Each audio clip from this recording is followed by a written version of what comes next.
राधे राधे। सभी भक्तों को ब्रज गोपिका की जय श्री कृष्णा, जय श्री श्याम और अहोई अष्टमी की सभी को हार्दिक शुभकामनाएं। आज हम जानेंगे कि अहोई अष्टमी पर किस तरह से पूजा की जाती है। संपूर्ण पूजा विधि आज हम जानेंगे, तो आइए देखते हैं। अहोई अष्टमी की कथा हमने अलग से अपने चैनल पर डाली हुई है। शास्त्रों के अनुसार अहोई अष्टमी का व्रत विधि व्रत करने से अहोई माता प्रसन्न होकर संतान की लंबी उम्र और मंगलमय जीवन का आशीर्वाद देती हैं। निसंतान महिलाएं भी अगर इस व्रत को करें तो अहोई माता की कृपा से उन्हें भी संतान की प्राप्ति होती है। अहोई यानी अनहोनी से बचाना। किसी भी अनिष्ट या अमंगल से अपने बच्चों की रक्षा करने के लिए महिलाएं ये व्रत करती हैं। कहीं पर चांद को देखकर भी अहोई व्रत पूरा किया जाता है, पर अधिकतर जगह पर तारों की छांव में ही अर्घ देकर अहोई माँ का व्रत पूरा करते हैं। अब हम जानेंगे कि अहोई अष्टमी की पूजा की तैयारी किस प्रकार करते हैं। अहोई अष्टमी की पूजा सूर्य ढलने से पहले की जाती है। गेरू से अहोई माता का शाहू और उसके 7 पुत्रों का चित्र बनाया जाता है। अगर यह नहीं हो पाए तो बाजार से अहोई माता का कैलेंडर या तस्वीर लाकर भी पूजा कर सकते हैं। फिर एक चौकी बिछाकर उस पर अहोई माता को विराजमान करते हैं। सबसे पहले हम जमीन पर एक स्वास्तिक बनाएंगे और उसके बाद एक पाटे या चौकी पर लाल कपड़ा बिछाकर उस पे अहोई माता को विराजमान करते हैं। और घर में कोई चुन्नी या साड़ी हो तो उसे उन पर उड़ा देते हैं और बाद में किसी बुजुर्ग महिला को दे देते हैं।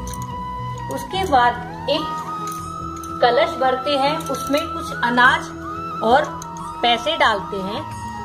उसके नीचे थोड़ा सा अनाज रख दिया जाता है। उसके ऊपर उस कलश को जमा देते हैं। उसके बाद जो करवा चौथ में करवा हम उपयोग में लेते हैं उसे भी भरते हैं, वो शुभ माना जाता है। ये दोगड़ के रूप में बोली जाती है। कहीं पर एक करवा भर के रखा जाता है, कहीं पर दोगड़ भर के रखी जाती है। और जो ये कलश हम भरते हैं उस पर एक अहोई माता चांदी की होती है, उसे बांध देते हैं, जिसमें हर साल 2 मनके डलते हैं। लेकिन कहीं कहीं पर पुत्र होने पर या पुत्र वधू आने पर या नाती पोते होने पर उसमें मनके डाले जाते हैं और फिर उनकी पूजा होती है। करवे के ऊपर जो ढकना होता है उसके ऊपर भी हम स्वास्तिक बनाते हैं और फिर उसमें कुछ चावल के दाने रखकर कुछ फल रख देते हैं, जैसे सिंगाड़े सेब जो भी हो। और जो ये कलश होता है ये छोटी दिवाली तक ऐसे ही रखा जाता है और छोटी दिवाली वाले दिन उसे रूप चौदस भी बोलते हैं। इस पानी से सारे घर में छिड़काव लगाते हैं और बच्चे तथा बड़े इस पानी को मिलाकर स्नान भी करते हैं। कहते हैं ऐसा करने से घर में बरकत आती है और लक्ष्मी माता रूपवान तथा धनवान बनाती हैं। अहोई माँ के आगे एक दीपक जलाते हैं और उसके नीचे भी कुछ अनाज, गेहूं या चावल रख के उनके आगे दीपक रख देते हैं। उसके बाद उनके तिलक लगाते हैं। सूर्य, चंद्र, विष्णु, जो भी भगवान तस्वीर में होते हैं सबके तिलक लगाते हैं। उसके बाद अपने बच्चे जो पूजा में बैठे रहते हैं उनके भी तिलक लगाया जाता है। एक कलश अनाज का भी भर के रखा जाता है, चावल हो या गेहूं। उसके बाद एक पूजापा भी रखा जाता है अहोई माता के लिए, जिसमें सिंगाड़े, मूली, गाजर, आलू, खीरा, शकरकंदी सारे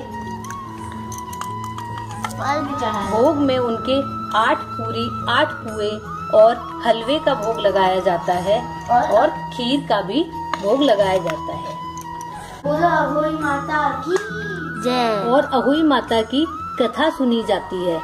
और पूजा में बच्चों के साथ बैठे हाथ में हल्दी लगे चावल लेकर कथा सुनने के बाद माता को फूल चढ़ाएं और बाद में बायना भी निकाला जाता है, जिसकी पहले पूजा की जाती है और फिर उसके बाद अपने साड़ी के पल्लू को लेके उस पे 7 बार पानी फेरा जाता है और जो अपने से बड़ी सास नंद जेठानी को दे दिया जाता है और उनके पैर छू के आशीर्वाद लेते हैं। और जो ये प्रसाद होता है वो अगर पास में ना हो तो किसी कन्या को या गाय को या मंदिर में दे देते हैं।